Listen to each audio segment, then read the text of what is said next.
من أبدا على حبيبك خير الخلق كلهم سيدنا ونبينا وأميرنا ومولانا وحبيبنا محمد طه ياسين حامد خاتم النبيين المرسل رحمة للعالمين من رب العالمين صلى الله عليه وآله وسلم. سلام على جميع الأنبياء والمرسلين وجميع ملائكة المقربين وعلى آل الكساء وآل البيت الكرام وأصحابه مخلصين وتابعين وتابعيهم وأولياء الله الصالحين وعلماء متقين والشهداء مطهرين وجميع مشايخنا ومربنا ومرشدنا إلى الله تعالى. سبحان ربك رب العزة عما يصفون والسلام على المرسلين والحمد لله رب العالمين. ربي اشرح لي صدري ويسر لي أمري واحلل عقدة من لساني يفقه قولي وأما بعد. Thank you for those who made this meeting possible. Insha'Allah ta'ala, may you all be rewarded for the work that you have done. Alhamdulillah. Qala Allah subhanahu wa ta'ala fi kitabin mubin ba'd a'udhu billahi minash shaitan rajim. Bismillahir rahmanir rahim. سبحان الذي أسرى بعبده ليلا من المسجد الحرام إلى المسجد الأقصى الذي باركنا حوله لنريه من آياتنا إنه سميع بصير. The meaning of these words to the best of my ability and understanding. Glorified be He, Subhanalladhi Asra bi Abdihi Laylan, who carried His worshipper by night, min al-Masjid al-Haram, from the place of inviolable prostration, yani the Masjid al-Haram, ila al-Masjid al-Aqsa, to the furthest place of prostration, at Masjid al-Aqsa in Al-Quds al-Sharif, and that's described as Barakna hawlahu linuriyahu min ayatina, the neighborhood of which we have blessed, that surely we might show him some of our signs.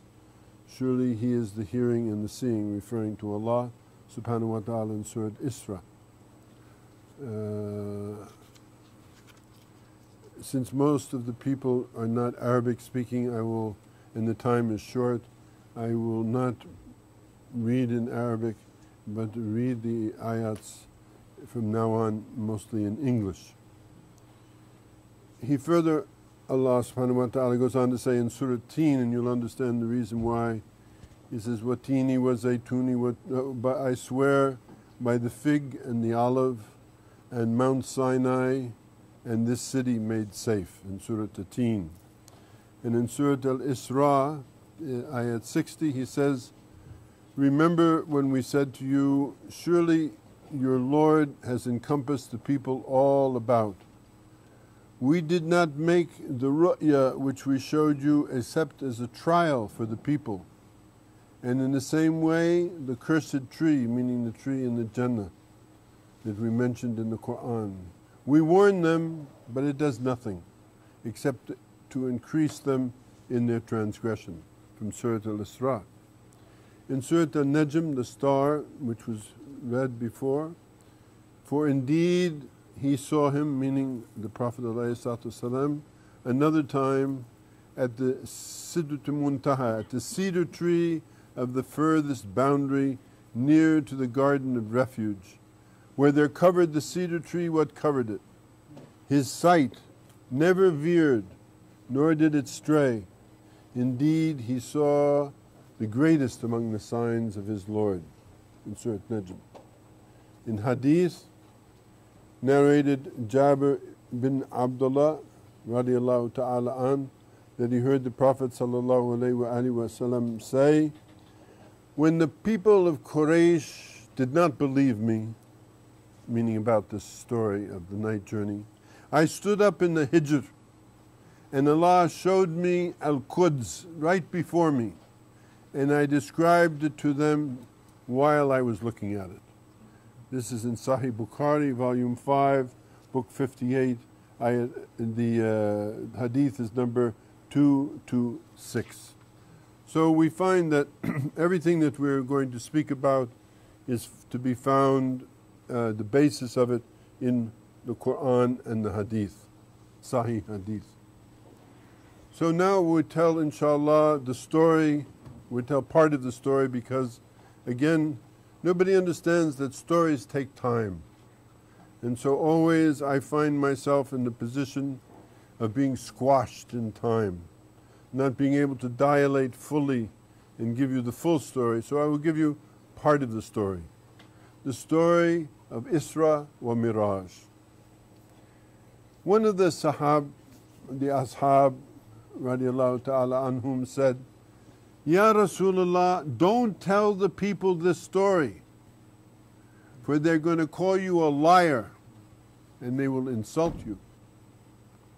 But he, sallallahu alayhi wa sallam, he wanted to tell them how he had traveled to Al-Quds, that he had made a miraculous journey, that he had left the Kaaba in Mecca the night before and returned before the break of dawn. And he conveyed this story to the people loud and clear, with full confidence in what he had to say, because it was the truth. The people of Mecca listened to the story, immediately called him a madman, and they sought out his friend Abu Bakr, who was his trusted companion, to tell him that this time his friend had definitely overstepped and gone beyond the boundaries of reality. He is a madman, they told Abu Bakr radiallahu ta'ala an. He's insisting on telling us that he went from Mecca to Quds and back in one night. Abu Bakr was hesitant, thinking that maybe the Quraysh were fabricating the story to make his friend, sallallahu alayhi wa sallam, to look bad, in the hope that his faith in the Prophet would be shaken. But he realized soon that they were telling him the real story, that the Prophet had actually told him the story. And he told them, when they told him, if he said that's what happened, it's true. Because after all, his kunya was Amin, the honest one. So he would not lie, he told the truth. Later, the Prophet ﷺ went with his friend and with a handful of the other believers, and he told them the whole story of the journey. And in talking to the people, he had left out an important part of the story. Because if the Quraysh thought that he was a madman with his travels to Quds, the Prophet ﷺ would have been totally discredited had he told them about how he had ascended to the gardens of the heavens and met the prophets, peace be upon them all. وَلَا نُفَرِّقُ بَيْنَ أَحَدٍ مِّنْهُمْ. What follows then is this story of Isra wa Miraj. No one knows every detail of the story, but we will do our best to tell the tale of the night journey of the Prophet ﷺ with as much detail as possible. And it goes something like this.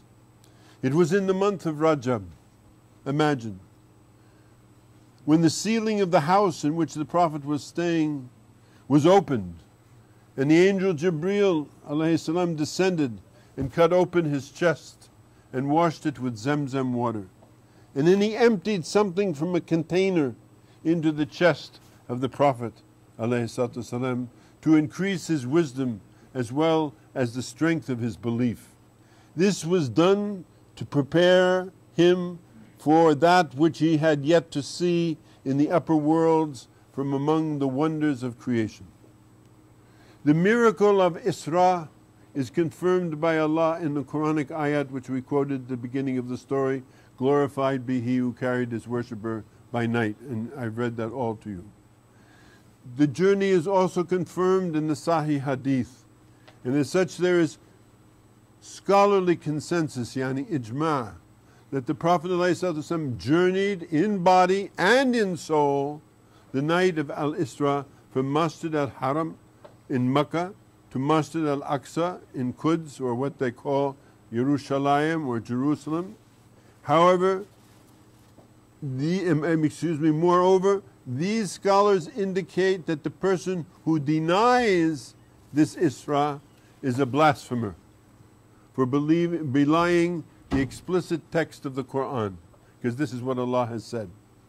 After the Prophet ﷺ performed his evening prayer of Al-Isra, Jibreel ﷺ came to him with a white animal.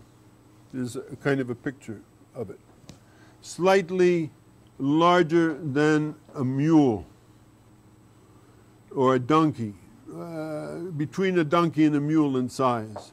This animal's name is Al-Buraq, which means lightning, or it comes from lightning, Al-Barq, which is one of the animals of paradise. And it was written before. Ibrahim alayhi salam, when he used to visit Ismail in Mecca long time ago, he used to take the Buraq. That's how he went back and forth between Bir Saba and Mecca. He would ride on Buraq. He'd been ridden before. And from this name, Al-Buraq, we should know he's an extremely swift animal. The length of his stride is the distance that he can see. So however far that he can see, one of his leaps goes that far. And whenever he goes down a mountain, his hind legs get longer. So he goes down hill with his front legs, and then also he has two wings, and that leads him further speed and strength. So grabbing a hold of Buraq by his ear, Jibreel alayhi salatu wasalam told the Prophet, Irkab, yani get on it and ride. When he got on it, Buraq bucked. And Jibreel put his hand on his mane and he said, Ya Buraq, aren't you ashamed of yourself? Wallahi, no one has ridden you in all of the creation who is more dear to Allah than this man is. Hearing this, Buraq was so ashamed that he sweated until he became soaked, and he quieted down and he stood still so that the Prophet could get on him, and so they began their journey. In a twinkling, the Prophet and Jibreel arrived in a land filled with many palm trees. Jibreel said that the Prophet told him, dismount and pray. So he got down from the Buraq and he prayed in this place 2 rakat. And when he completed his salat, Jibreel asked him, do you know where you prayed? And the Prophet ﷺ said, Allah knows best. And Jibreel told him, this is Yathrib, this is Tayyibah. These are the 2 names of the city that is now known as Al-Madinah, the city of his mother. Buraq continued with the Prophet and Jibreel until they reached another place which was a mountain in a land of deserts. And again Jibreel told the Prophet to get down and pray. And the Prophet got down and he prayed 2 rakat. And Jibreel informed the Prophet that this was Jabal Sinai, or At-Tur as it's called in the Quran, where the Prophet Musa alayhi salam had received the revelation from Allah. And when he completed these prayers in the mountain of Sinai, Buraq took off again with the Prophet and Jibreel. And once again they stopped at a place called Bir Saba, or the 7 wells, which was near to Al-Khalil in Palestine, where the Prophets Ibrahim and Isaac and their wives and some of their children lived and were buried. And again the Prophet dismounted, sallallahu alayhi wasallam, and he prayed 2 rakat. He completed his prayers and he got on the Buraq again, and after a brief time the Prophet told the Prophet, Jibreel told the Prophet ﷺ, get down, and they prayed 2 rakats. This was in Beit Lahm, or the city of Bethlehem, where the Prophet Isa ﷺ was born. Then Buraq continued with the messenger, and they faced, and this I've had to cut short because this is very long, they faced many obstacles. This is a very short journey. By bus today it takes 15-20 minutes. He faced many obstacles until finally they entered into the city of Al-Quds, and the Prophet ﷺ went to the place of Al-Aqsa. And by the walls of Al-Aqsa there was a ring that was used by messengers to tie their animals, and here the Prophet tied Al-Buraq. Then the Prophet ﷺ entered the courtyard of Al-Aqsa, which is very wide for those of you who have seen it. And he assembled for him all of the prophets who had ever been, from Adam to Isa, peace be upon them all. And it was in this vast courtyard that the Prophet stepped forward and led all of the other prophets in prayer. It is worth mentioning that on the journey of the Prophet from Masjid al-Haram to Masjid al-Aqsa, Allah enabled the Prophet to see some of his wondrous creations and showed him the dunya in the form of an old woman, wearing a great deal of makeup and jewelry and many other things, like people whose lips and tongues were clipped with scissors made of fire. And Jibreel told the Prophet ﷺ, these are the speakers of fitna who call people to misguidance. And more of these numerous and truly wondrous and sometimes horrifying things he saw and found, and these can be found in many of the accounts of his travels. I should also make note that I have read that Al-Buraq was also said to have carried Ibrahim, which I have told you about before. Another item of interest in the following hadith taken from book 1, the hadith number 317 of Sahih Bukhari, Abu Aliyah radiallahu ta'ala reported that Ibn Abbas radiallahu ta'ala an, the son of the uncle of the Prophet sallallahu alayhi wasallam, told the Messenger of Allah, on the night of my night journey, I passed by Musa bin Imran, a man who was light brown in complexion, tall and well built, and he was one of the men of Shanua. And I saw Isa, son of Maryam, as a medium-statured man with white and red complexion and crisp hair. And I was shown Malik, who is the guardian of the fire. I was shown Al-Dajjal. These were some of the things that Allah showed me. And there are also stories of how Dajjal tried to bar the way of the Prophet by all means when he was on his way to Al-Aqsa. And in relation to this, Mujamma ibn Harith radiallahu ta'ala an narrates that the Prophet ﷺ said, Ibn Maryam, yani Isa alayhi salam, will kill Al-Dajjal at the door of Lud, which is a town in occupied Palestine, which is directly to the west of Al-Quds. And this is in Ahmed and Tirmidhi. In any case, after the Prophet took his night journey from Masjid al-Haram to Masjid al-Aqsa and led all of the prophets in prayers, he began his ascent to the upper heavens. Bismillah.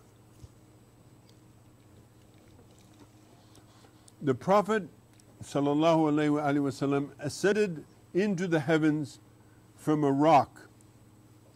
This rock is under the familiar golden dome, which most people think is Al-Aqsa. That's not Al-Aqsa. That is the dome of the rock. Al-Aqsa has a silver dome on top of it. He came onto this rock and he's found a set of moving stairs called Al-Mirqat, in which one step is made of gold and the next step is made of silver. Al-Mirqat is also called the stairway of the angels because they used to go up and down from the Jannah to earth and to the Jannah again on this stairway, like some kind of old age escalator. This is a journey which no other human being ever made, and it demonstrates the ability of Allah to bring the seemingly impossible into being. Here, the concepts of time and space as we know them simply do not apply.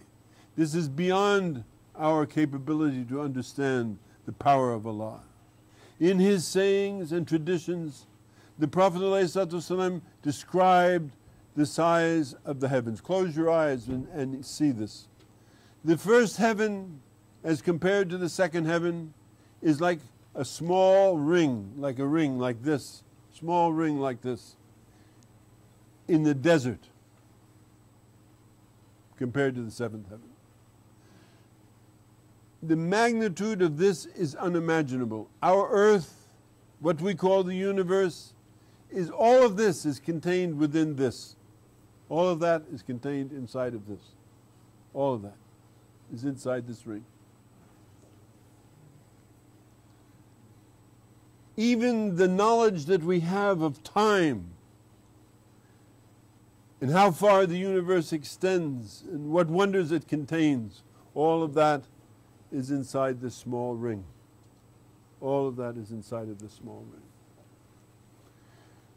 When the Prophet and Jibreel arrived at this first heaven, Jibreel said, "Open the gate." And the angel assigned to that gate asked Jibril, "Who's with you?" He said, "Muhammad." The angel asked Jibril, "Was he sent? Is it time for him to go?" Jibril said, "Yes." The gate was opened and the Prophet entered into the first heaven, sallallahu alayhi wa sallam. Here the Prophet saw Adam alayhi salam, and to the right of Adam the Prophet saw some bodies, and to the left of Adam some other bodies. If Adam looked to his right, he would laugh and be jolly and lay back and have a good time. And if he looked to the left, he began to cry. Adam was seeing the souls of his descendants. Those on his right were his descendants who would die as mu'min, and those on his left were his descendants who would die as kafir. He said to them, "Assalamu alaykum." Adam said, "Wa alaykum salam wa rahmatullah."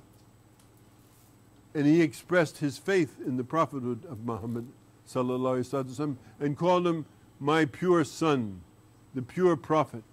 We can only begin to imagine the pleasure of this meeting that was given to both of these men, that after thousands of years Adam was again able to see Muhammad, the greatest of his descendants, and the Prophet was able to look into the eyes of his father. And then the Prophet ﷺ went to the second heaven, and in this second heaven he saw the Prophet Isa with Yahya, who are cousins as their mothers were sisters. And they welcomed the Prophet and they made dua for him for all good things. And then he went to the third heavens where he found Yusuf alayhi salam, who, as we all know, was extremely handsome. And the Prophet ﷺ described him as the embodiment of half of all the beauty in the world. And Yusuf received him with a warm welcome and made dua for him for all good things. And in the fourth heaven he met Idris alayhi salam, who Allah described in the Quran as being elevated to a very high degree. وَاذْكُرْ فِي الْكِتَابِ إِدْرِيسَ. And remember in the book Idris, إِنَّهُ كَانَ صَدِيقًا نَبِيًّا وَرَفَعْنَهُ مَكَانًا عَلِيمًا. He was surely a truthful one, and we raised him to a high station. And in the fifth he met Harun alayhi salam, the older brother of Musa alayhi salam. And at each meeting the prophets expressed their faith in the prophethood of Muhammad sallallahu alayhi wa sallam. In the sixth heaven the Prophet ﷺ met Musa alayhi salam, and after they had hugged each other and exchanged greetings, and Musa has had all the prophets in the previous heavens expressed his deep faith in the prophethood of Muhammad sallallahu alaihi wasallam, he began to cry. And when the Prophet said to him, "Ya Musa, why are you crying?" He said, "A young man has come after me, and more of his followers will enter paradise than my followers." And before the advent of the Prophet Muhammad ﷺ, all the prophets had delivered their message of submission to their own people. But Muhammad, as is obvious from this gathering, had come for all of humanity. Allah refers to him as a mercy, and he says in the Quran, "There are those who malign the Prophet saying he's only an ear." Say, okay, but he is the ear of goodness for all of you who believe in Allah.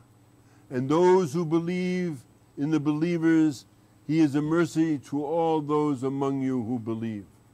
His message goes beyond all tribal and cultural boundaries. His message is for all the worlds, not for a single community. The Prophet stood behind him. The Prophet supported him in accord with the saying that all prophets are brothers. Thus, when they prayed behind him in Al-Aqsa, this was finally a jama'ah, a congregation of the true, real and lasting brotherhood of humanity. Allah subhanahu wa ta'ala rewarded His messenger. He caused him to understand that the prophets before him had come through difficult times preaching to their people, but they all stood behind their prophet and acknowledged him as their leader. And this was another indication of his importance and his excellence, as well as the nature of his message. And then the Prophet and Jibreel went to the seventh heaven, and there they met our great-grandfather, the Prophet Ibrahim alayhi salam. And we found him seated with his back against the Bayt al-Mamur. And to the dwellers in the Jannah, or Bayt al-Mamur, or the much frequented shrine, is like the Kaaba to us people on earth. A Bayt al-Mamur, the enduring house of worship, is in fact directly above the Kaaba. And every day, 70,000 angels enter into it and go out of it and never return again. Every day. And the next day, 70,000 angels go and come out and are never seen again. This will continue until Yawm al-Qiyamah. In fact, that this is an indication of how many angels there are, the numbers of angels, and why the Prophet ﷺ said, if you put your hand out like this or like this, you are touching an angel. In fact, their numbers are more than that of all the humans and jinns put together. And the Prophet Ibrahim ﷺ was leaning against this Bayt al-Mamur because he and his son Ismail had rebuilt the Kaaba. And thus the rule is that the one who reaps the fruit of his labors, he is letting on in this that he labored on the rebuilding of this in his life, and now he can rest in the hereafter. And the Prophet ﷺ said, in visiting about this visit, he said, after it I came upon a person who was drowned in light, and he was seated upon a throne of awesome dignity, and before him was a multitude of little children. And I asked Jibreel alayhi salam, who is this person of light? Who is this person of majesty and awe? Who are all these children with him? And the angel answered me saying, this is your great-grandfather Ibrahim, and he loves you and the entire nation that believes in you. He once prayed to the Lord of the worlds that he might be of service to your nation. And the Lord heard his prayer, and he gave him these little children, who are the little boys and girls from your nation who die before reaching to adulthood. And Allah has entrusted Ibrahim with their upbringing and their care and their education, and until the day of judgment he will instruct them in proper behavior and train their minds in useful subjects. And after having perfected their schooling on the day of Yawm al-Qiyamah, on the day of gathering, he will lead them forth and bring them unto the sight of the resurrection, and there before the Wajh of the Lord he will entreat them with these words, O my Lord, here are the youngsters of the nation of your beloved Muhammad sallallahu alayhi wa sallam, who died before reaching the age of maturity.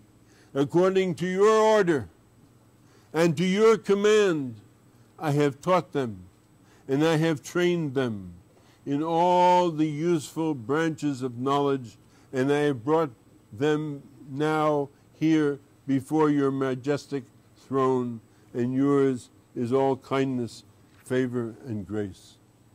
At this invocation, the Almighty Lord will reply with the full glory of His Majesty, O children, Udkhul Jannati, enter the garden of paradise. And the children will reply to Allah, Ya Rabbi, by your grace and your munificence, please, please, please let our parents go with us. And Allah will direct His speech to them and say, you have nothing to answer for. Go, enter into the paradise. As for your parents, they are accountable to me, and there are things that they have to answer for. And again the children beg Allah, saying during their lives in the material world we caused them sorrow through our absence, and now by the vastness of your mercy which floods the universal expanse, let us be the cause of happiness for them. And upon this plea the all-merciful and beneficent Lord accepts the dua of the children and addresses them saying, O children, go then and take from the spring of Kawthar and bring your parents to drink from it as well. And after this Jibreel turned to me and said, give salam to Ibrahim. And I stepped forward and I greeted him, and he honored me and he received me well, and he spoke to me saying, welcome to you, O virtuous son and righteous prophet. Tonight you are to be honored. Tonight you are to be honored, and you will witness the splendor of the Lord of the universe. You will be admitted to behold all the manner of sacred displays. And as for your nation, it is the last of all nations. It will be a weak nation.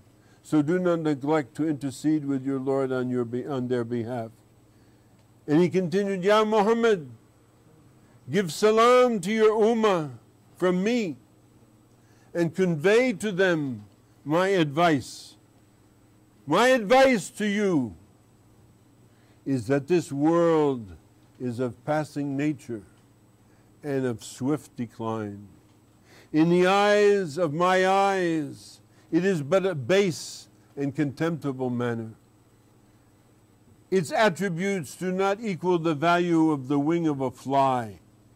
Tell the people, do not waste your lives in the pursuit of the vain beauties of the dunya, its pomp and its palaces. Do not be deceived by its many and varied tastes, by the promises of grandeur, by the large followings, for it is the world to come which is lasting and eternal. And therefore tell them, busy yourselves, O my people, in following the pure ways by night and by day, and the guidance contained in your actions, so that they may thereby gain the good pleasure of Allah. For the gardens of paradise are vast, so let them plant there many trees. I asked him, how does one plant a tree in the Jannah? He said, make this tasbih. Subhanallah walhamdulillahi wa la ilaha illallah wallahu akbar wa la hawla wa la quwwata illa billahi al-aliyyil azim. Glory be and praise to Allah. None is worthy of worship but Allah alone. Allah is most great. There is no might, there is no power save with Allah, the exalted and the majestic. And tell them to make this dua for each time that they recite it. Subhanallah walhamdulillahi wa la ilaha illallah wallahu akbar wa la hawla wa la quwwata illa billahi al-aliyyil azim. Each time a tree is planted in the Jannah. Then we went to Bayt al-Mamur, which those 70,000 angels visit every day and night. And in front of them is a vast sea of light in which they bathe, make ghusl, and take therefore a veil of light each, and they wrap this veil of light around themselves. This is their ihram. And then they begin to make tawaf, calling out, Labbaik Allahumma labbaik, at your service, Allah, at your service, just as the pilgrims do on the earth. And having made their tawaf, these angels do not return again until Yom Qiyamah. And it is only the angels of the seventh heaven who go there at all. And Jibreel took me then by the hand, and we went inside the Bayt. And emerging from out of the Bayt, the Prophet ﷺ continued, we ascended from there to Sidratul Muntaha. About this Sidratul Muntaha, the ulama have given many differing opinions. because they never went there. Similarly, with regard to the statement, it is called Sidratul, or the cedar tree of the extreme limit, because it's the end of anything that is knowable. Nobody in this world knows anything about what comes beyond Sidrat al-Muntaha. It's the end of all knowledge, the Sidrat al-Muntaha. This is its meaning. Some others have explained, whoever comes from above arrives there and cannot go further down. Whoever comes from below cannot go higher. Therefore it is called by this name. And others try to explain it and say the world of the spirit extends at this point, and therefore it is called the cedar tree of the extreme limit. Ibn Abbas radiallahu ta'ala anhu said, it is a tree which is made of gold. Some of its boughs are made of emerald, some of them are ruby. And the tree mentions the distance of the tree is 150 light years from its foot to its top. And the whole tree is engulfed in light. And the Prophet ﷺ continued, upon this tree I saw, listen to what he saw. He said, I saw such a number of angels that only Allah could know. And they enfolded all the leaves of the trees, and they glistened like butterflies, flashing like stars. And it was at this point that he received the vision, وَلَقَدْ رَاهُ نَزْلَةً أُخْرَى عِنْدَ سِدْرَةِ الْمُنْتَهَى عِنْدَهَا جَنَّةُ الْمَأْوَى إِذْ يَغْشَى سِدْرَةَ مَا يَغْشَى مَا زَغَى الْبَصَرُ وَمَا طَغَى لَقَدْ رَأَى مِنْ آيَاتِ رَبِّهِ الْكُبْرَى. And I saw him another time at the cedar tree of the furthest boundary, near to the garden of refuge, where there covered the cedar tree that which covered it. His gaze never wavered, nor did it stray, and he saw the greatest sign of his Lord. And those who comment upon this verse as meaning that the whole tree was surrounded and embraced by some multitudes of angels, and there were so many angels upon the leaves of that tree as there are stars in the sky and the grains of sand in the earth, and these angels were in the form of golden butterflies. And all of them came to greet the Prophet sallallahu alayhi wasallam, and when they saw his saintly beauty, and they all gave thanks to their Lord for having been able to see him, and gave to him the assurance of the mercy of Allah. And Jibreel alayhi salam had his place upon the branches of this tree. His place was a branch made of green emeralds, and upon that branch he had a carpet made of light, and upon it there is a mihrab made of red ruby, yakut. This mihrab is the place of the angel Jibreel. Before it was placed a seat of honor, and this seat of honor was reserved for the Prophet sallallahu alayhi wasallam, upon which no one had sat since the day that it was first set in place. And this seat was surrounded by 40,000 other seats, upon which angels sat reciting the Injil. To the left there were 10,000 seats that were made of beryl, and the angels seated upon them were writing out the Zabur, yani the Psalms. And 40,000 other angels all recited the Zabur, surrounding each seat. And behind us there were 10,000 more seats made of red ruby, and the angels seated on these were writing out the Quran. And around each seat there were 40,000 other angels who recited what they wrote. And this has been explained to me in the following way. The wisdom of the Torah was placed in front of the Prophet sallallahu alaihi wasallam. The wisdom of the Injil was placed to his right. The wisdom of the Zabur was placed to his left. And before the Prophet, Torah, Zabur, and Injil appeared in the world and fulfilled his mission before he came. The books revealed, then they contain the descriptions of the Prophet to come. They told of his characteristics, they told of his excellence, and of the preeminent position of his nation among the previous nations. And the Quran was placed behind him because as judgment or hukum, its hukum will remain valid and unsurpassed until the day of judgment, and even the day of judgment itself will be conducted by its rulings.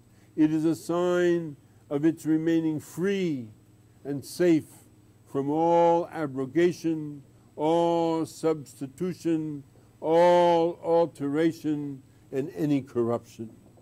And the Prophet ﷺ said, below this tree there flowed 4 streams, 2 which you could see and 2 which were hidden. Jibreel told me the 2 hidden streams flow into the gardens of paradise, while the 2 visible ones flow to the earth. One of them is Euphrat, or Euphrates as you call it in English, and the other is the Nile. And I behold another stream by the banks of which tents have been set up, which were made of ruby and pearls and chrysolite, and by their banks there were birds of emerald green, whose necks resembled the necks of camels. And Jibreel said to them, what you see here is the spring of Al-Kawthar.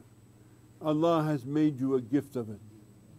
For you who know, who want to know the deep truth, Kawthar is Fatima az-Zahra, alayhi salam. This is a secret which is revealed to few people. Because from her, Sidna Hassan and Sidna Hussein alayhi salam flowed into the world, who taught us this knowledge. This is not the knowledge you have heard in some masjid somewhere, is it? Who has told you this? Who has told you this? Where have you heard this? Nowhere. This is the knowledge that the people of the hand know, because the Yadallahi fawqa aydihim, the hand of Allah is above their hands.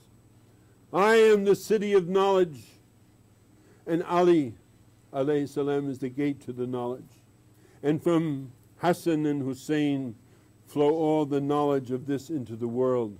And that's how we know what this is, and that's why you will hear this no other place and from no other lips but from the lips of the man who has his hand in the hand of the man who has his hand in the hand of the man, until it reaches back, until it is the hand above which the hand of Allah is. This stream flowed from Kawthar among the pebbles of rubies and emeralds, and its waters were whiter than milk. And I took a cup of this water and I drank from it, and its taste was sweeter than honey, and its scent was more pleasing than musk. A spring gushed forth beneath that tree. Jibreel told me its name. Its name is Salsabil. Salsabil is the source of the 2 waters which I have told you about, that flow from Kawthar, whose name I have given you. One is Rahmah, and these are the streams that flow out from the gates of the garden. And those entering into the garden drink from these waters of Kawthar, and all the calamities of the heart, the base character, the bad habits, they all disappear and become purified and cleansed.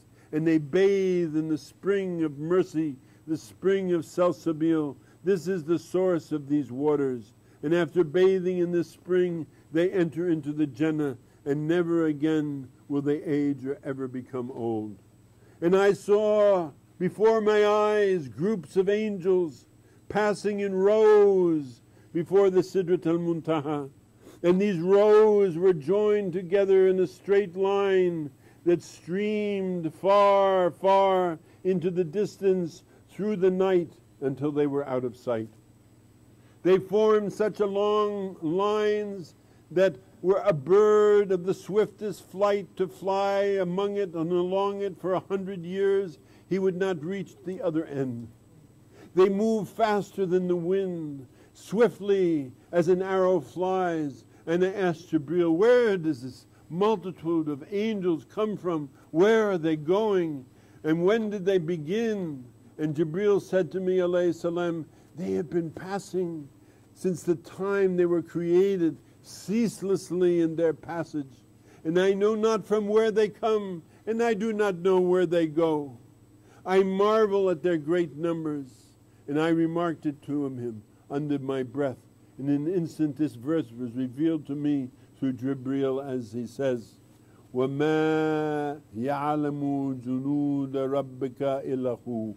No one knows the forces of your Lord but He. And they brought me these 3 bowls.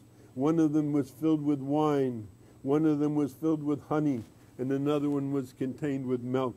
And I chose the one with milk, and I drank from it. And Jibreel said to me, you have chosen the fitra, the natural disposition of Islam, and your nation will be firmly established.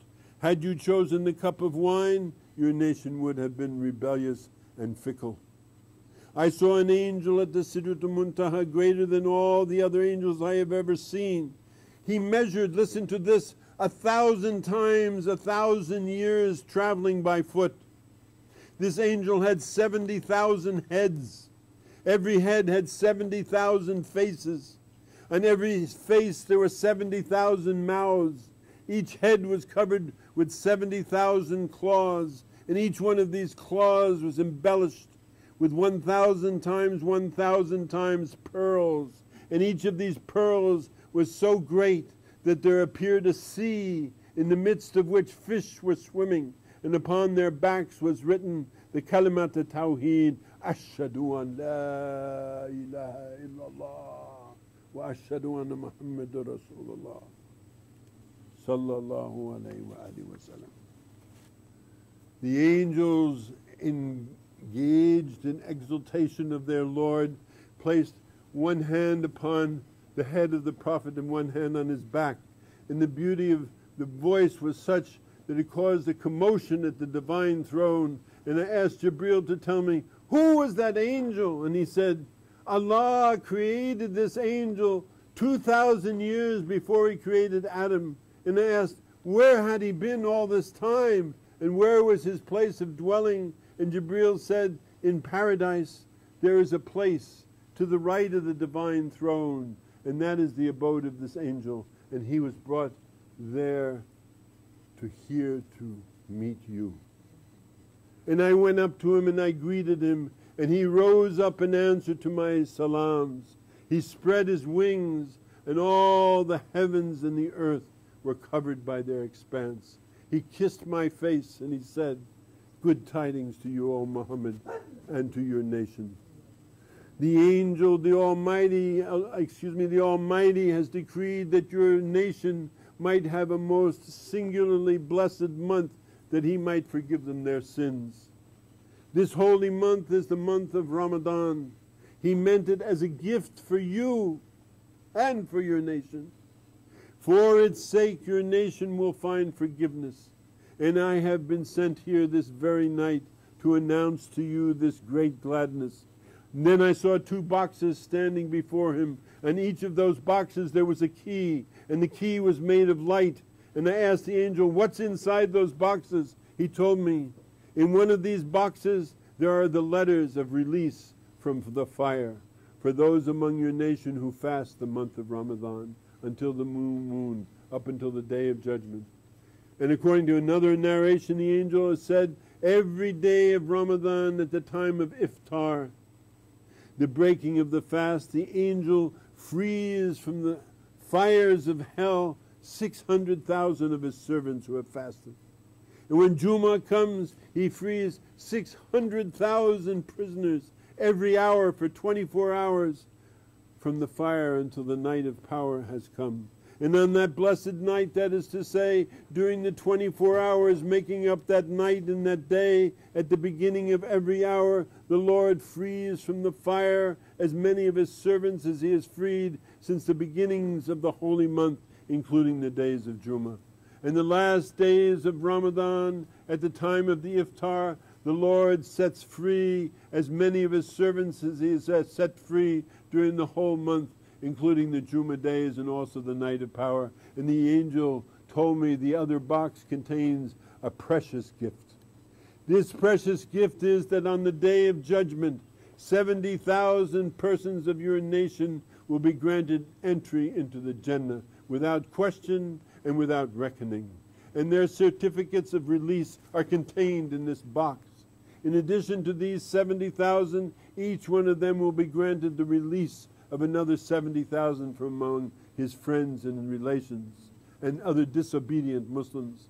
And they too will be released without reckoning and granted accession to all the heavenly gardens. And this box contains the letters of release for all of them. Tuba, Tuba, glad tidings to you and to your nation, O Rasulullah. And by this term, Tuba, he meant to say, Ya Rasulullah, among all the countless and unbounded pleasures of the people of paradise, the delights of the Tuba tree are reserved for you and for your nation. And this expression, my friends, is metaphorical. It signifies the whole. Speaking about the Tuba tree signifies the totality of delights in the entire heavenly realm. In the sense mentioned above, Tuba means a tree in paradise. However, this word Tuba, which is also grammatically the female form of the word atayib, which also means better and more excellent, this can be interpreted in this way.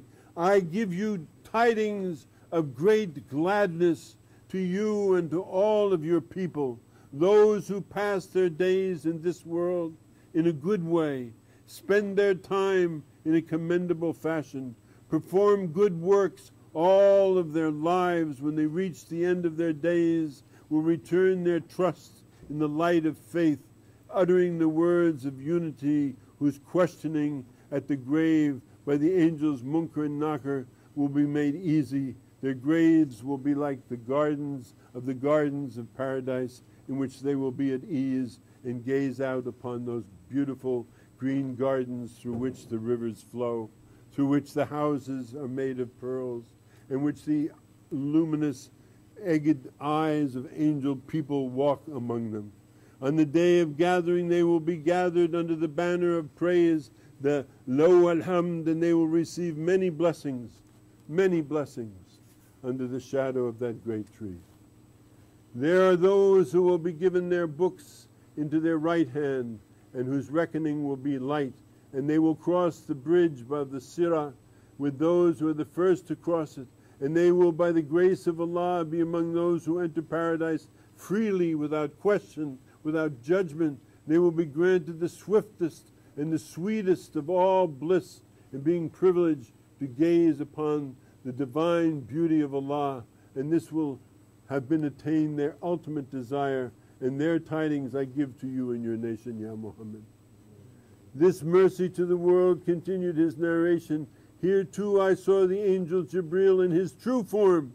He had 600 wings. They were made of jewels and pearls, and when he opened up a pair of these wings, they filled the space between the east and the west. And the wings were embellished by pearls.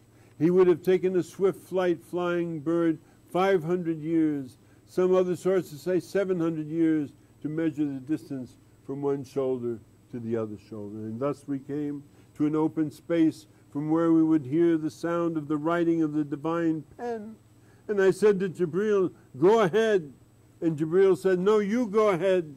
For in the eyes of Allah you are more honored than I in the world and all that it contains. And I passed on ahead of him, and Jibreel came on behind me, and we went on to a veil of gold, and Jibreel shook the veil, and a voice behind it was said, who are you? And Jibreel said, I am Jibreel, and Muhammad is with me. And from within the veil The angel said, Allahu Akbar, Allahu Akbar. And from behind the curtain came a voice which said, my servant has spoken truly. I am indeed the greatest, and no greatest is due to any but me. In other words, he heard Allah. And the angel called, Ashhadu an la ilaha illallah. And again there was the call, my servant has spoken the truth. Inna anallahu la ilaha illa anna. Behold, I am Allah, and there is no deity except me. And the angel repeated the words of the Shahada, Ashhadu anna Muhammadan Rasulullah. I bear witness that Muhammad is the Prophet of Allah. And again there was a call, my servant has spoken truth. And I sent Muhammad as my messenger. I sent him as my prophet. And the angel said, Hayya ala salat, Hayya al falat. And another call was heard. And my servant has spoken truly. He calls my servants, come to me. Come to me worshipful. I invite them to my gate. Whoever answers my invitation will be saved and meet with success. And then I heard him say, Allahu Akbar, Allahu Akbar. And another call came and said, again, my servant speaks the truth. Ana Akbar, I am the greatest. And the angel said, La ilaha illallah. And a call came saying, my servant has spoken the truth, for there is no deity but I. And I heard yet another call, Ya Muhammad, Allah has honored you with the perfect honor over all those who went before you and those who are yet to come. And I asked Jibreel, who is this angel? And Jibreel said, I swear by the might and the glory of Allah who has sent you as a messenger of truth. I never seen this angel. I don't know who this angel is. I don't know anything about him, but you are now going to find out. And I said, are you not going any further then? Does a true friend leave his friend in the middle of the stream? And Jibreel said, Ya Rasulullah, every angel has its place and its station upon which it cannot go any further. If I advance even the breadth of a finger, the wrath of Allah will burn me. My ultimate station is Sidratul Muntaha. And up to this very moment I have never gone as far as this point. And for your sake and for your honor, however, I have been given permission by Allah. I brought you here, but I can proceed no more than this. And I said, is there anything you want from your Lord? Is there anything you desire? I'll ask him. And Jibreel said, my request of the Lord is that he permit me, when your nation is ordered to march across the bridge of the Sidra, to spread my wing across that bridge and assist them in walking across it safely. And then the angel stretched forth his hand from behind the veil, and in less the blinking of an eye, he pulled me through to the other side. And then he said to me, Ya Rasulullah, go ahead of me.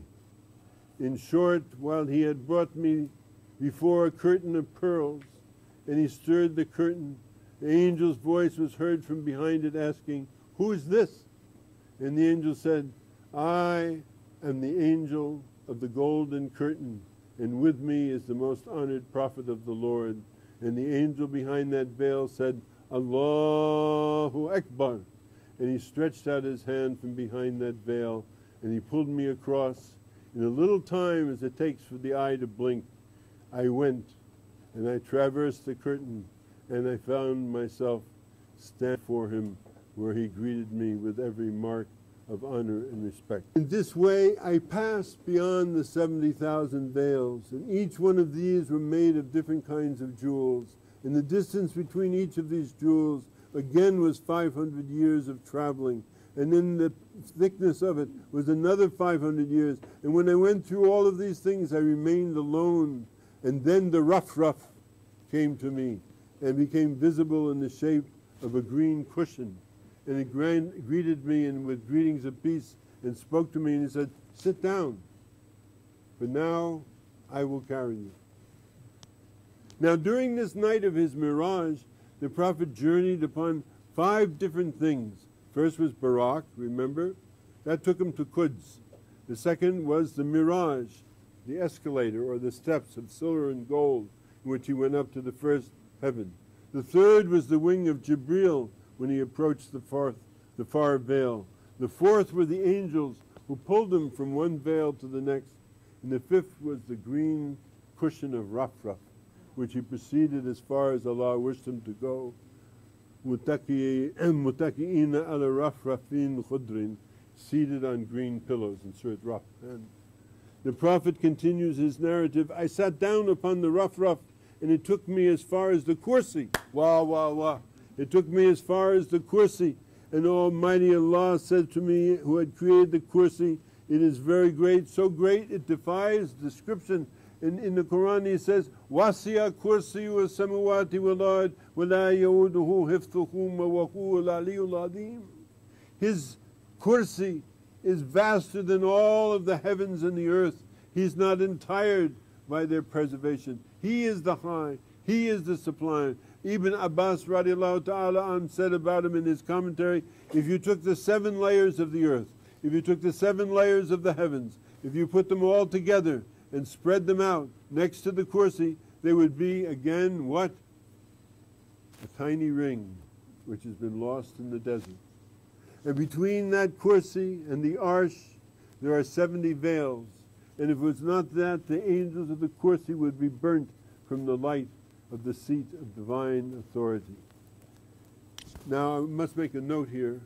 Some translators say that kursi means footstool, but it's our understanding that such a translation is both archaic and misleading, as is the use of the word throne to translate arsh.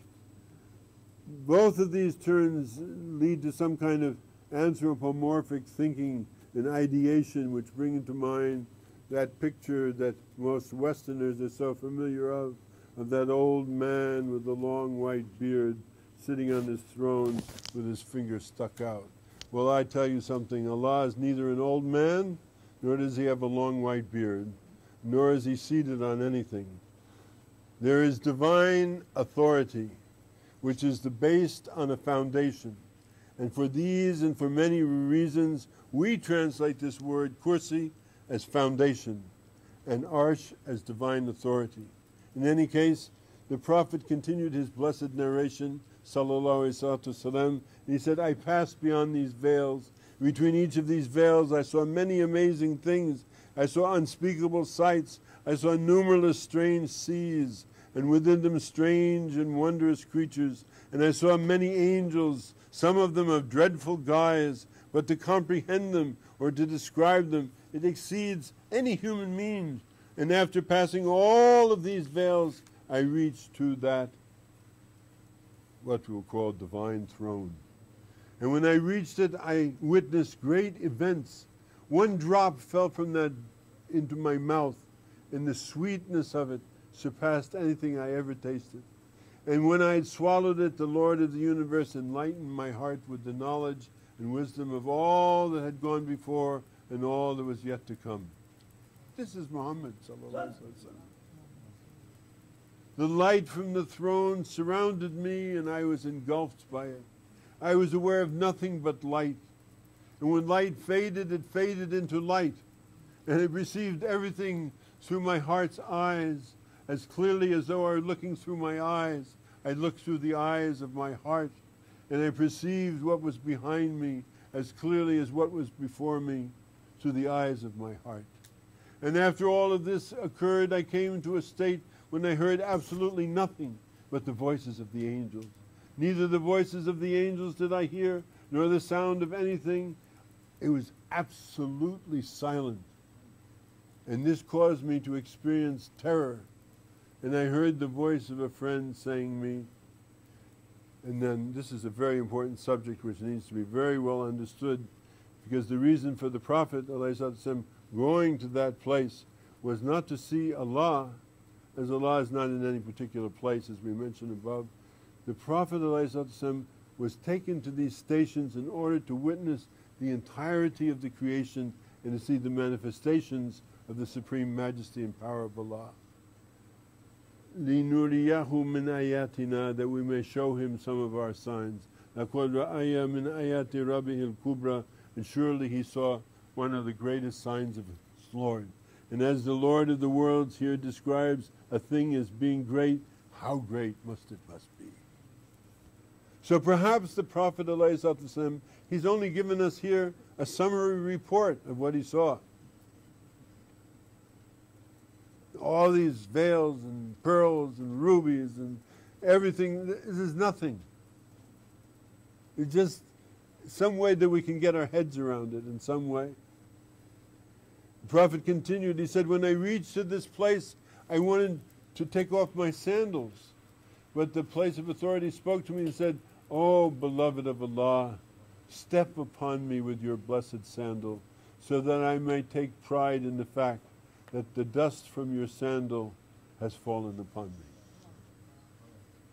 Again, I tried to take off my sandals. This time another call came to me from the Divine Being, said, "Oh my beloved, do not remove your sandals, so that the place of my authority will be honored and blessed with the dust from the sole of your sandals." And I spoke to Miraj and said, when you called the Prophet Musa alayhi salam to come to the valley of Tuba, near to the mountain of Tur, you told him take off his sandals. Again, this word to me from the Divine Person, he says, in my view, you are more cherished and honored than he. Musa was my word, but you are my beloved. Look ahead and see what you see. And I looked ahead and I saw a great sea, so great that there was no end to the sea. There was no shore in sight. And on its near side there was a tree, and upon that tree there was a bird, and the bird was the size of a dove. And in its beak that bird had a piece of clay as big as a lentil. And do you know what that is? I said, well, my Lord knows best. He said, you asked me to forgive your nation their sins. This sea is the likeness of the sea of mercy. That tree signifies the world. The dove-like bird is the likeness of your nation, and that bit of clay is the likeness of their sins. That is the relation of your nation's sins to the vastness of my mercy. So let your heart be at rest. The secret of that was revealed to the Prophet in this ayat, alayhi salatu wasalam. فَاسْتَوَّى ثُمَّ دَنَا فَتَدَلَّى فَكَانَ قَابَ قَوْسَيْنِ أَوْ أَدْنَى فَأَوْحَى إِلَى عَبْدِهِ مَا أَوْحَى مَا كَذَبَ الْفُؤَادُ مَا رَأَى أَفَتُمَارُونَهُ عَلَى مَا يَرَى وَلَقَدْ رَآهُ نَزْلَةً أُخْرَى. And he stood upon the highest horizon, and he drew near, and he hung suspended 2 bows' length away or nearer, and he revealed to his servant what he revealed, and his heart does not lie about what it saw. Will you dispute with him about what it saw? And he, the Almighty, addressed him in the following words, come to me. Draw near to me, O Muhammad. You are the best of all mankind. Draw near, O Ahmed, O Muhammad, so that the friend may be in intimate association with his friend. And in this way, the Prophet ﷺ was granted the unmediated vision of the sublime beauty of He who is beyond all space, beyond all time, free from all conditions, free from all qualities, the unmitigated principle behind all things, behind all beings, of all that was and all that will be. And when faced with that unparalleled honor of the glimpse of the divine beauty, it came upon me to express myself in the following words, At-tahiyatu lillahi wa salawatu wa tayyibatu. All praise belongs to Allah and do all good things, which is to say, all praise and exaltation and worship and speech, all worship through actions and property is due to Allah alone, the only one to whom worship is due. And then I pronounced these words, the Lord of might and glory said to me, Assalamu alaikum ayyuhan nabiyyu wa rahmatullahi wa barakatuh. Peace be upon you, O Prophet, and the mercy of Allah and His blessings, which is to say, peace be upon you, O Prophet, may you be safe from the troubles and the difficulties of this world and the next. O my glorious Prophet, may the mercy and the blessings of Allah be upon you. And he proffered unto me many special greetings, and he said to me, Assalamu alayna wa ala ibadillahi salihin. Peace be upon us and all the whole devoted servants which is to say, may the peace of this world and the next be upon us, for our answering the acceptance of those greetings upon all of us, prophets of the Lord, and upon his wholehearted devout servants, which is the name given to the nation of Muhammad. And Jibreel, then informed of this secret colloquially later, said from his past, Ashhadu an la ilaha illallah wa ashhadu anna Muhammad Rasulullah. I bear witness that there is no deity Allah but Allah, and I bear witness that Muhammad is his servant and his prophet. And after this, Allah, the possessor of majesty and glory, asked me, do you know, O Muhammad, what actions the inhabitants of the heavens approve of, and what they desire to be done? I said, oh my Lord, I don't know anything. You know everything. Everything. And the Lord spoke to me and said, Ya Muhammad, do you know what action the heavenly hosts love and approve of? And he said, and I said to him, Ya Allah, I don't know. As for you, you know everything. You know all that is hidden. You after this in your grace and infinite, you tell me everything. And then again he said the question, don't you know what actions the heavenly Lord, the host rejoice in and happy to see performed? And I said, they're happy with the works that are performed in compensation for sins committed and with work. And then in this, and the Lord said to me, what are those works? And I said, on a cold day, to perform one's ablutions with cold water in such a way that one's limbs are wetted entirely, to walk the distance required to join the prayer in congregation, after praying one prayer to wait for the next. These are the actions which are compensations for sin. Whoever performs such works will live in this world in goodness and righteousness, and only good will be his lot, and he will be as pure on the day that his mother brought him into the world. And whoever persists in these three actions, I pray and plead that he will live a goodly life, and may he always be surrounded by goodness. And the Prophet continued, and my Lord resumed his questioning, what are those actions which lead to the high stations? And I said, to share food with other people, to show hospitality, to give salams to one encounters on the road, to get up for prayer at night when everyone is asleep. These lead to the high stations. And he said, speak to me, O Muhammad. What shall I say, O Lord? He says, do this dua, Allahumma inni as'aluka amalan bil hasanati wa tarkan lil munkirati wa idha aradta bi qawmin fitnatun wa ana fihim fa akbidni ilayka ghayra maftun. Oh my Lord, I ask of you to be granted good works and to be released from bad actions, and should you have decreed disaster for our people, I should be among them and take from me their midst before the calamity takes its toll. I have to stop. Sometime, inshallah, I will get to tell the whole story. Every year I try to tell the story, but I can never finish the story. But at least you heard some of the story, inshallah. Inshallah, it will give you some understanding of this night and what he saw. This is why they told him, if you tell the people, they will surely. Anyway, just have some idea of what he told. So we ask Allah subhanahu wa ta'ala to bless us all, each and every one of us, on this Laylatul Qadr, on this Laylatul Isra wa Miraj, inshallah, and to open our eyes and our hearts to these things, because as I said in the beginning, nobody knows the whole story. Nobody knows the whole story. But this, as you can see, Bismillah ar-Rahman ar-Rahim, alhamdulillahi rabbil alamin, ar-Rahim, maliki yawmiddin, iyyaka na'budu wa iyyaka nasta'in, ihdina as-sirata mustaqim, sirata alladhina an'amta alayhim ghayril maghdubi alayhim wa lad-dallin. Amin. Subhana rabbika rabbil izzati amma yasifun, wa salamun ala al-mursalin, walhamdulillahi rabbil alamin. Alfu salaam, alfu salaam, alfu salaam fi qulubina.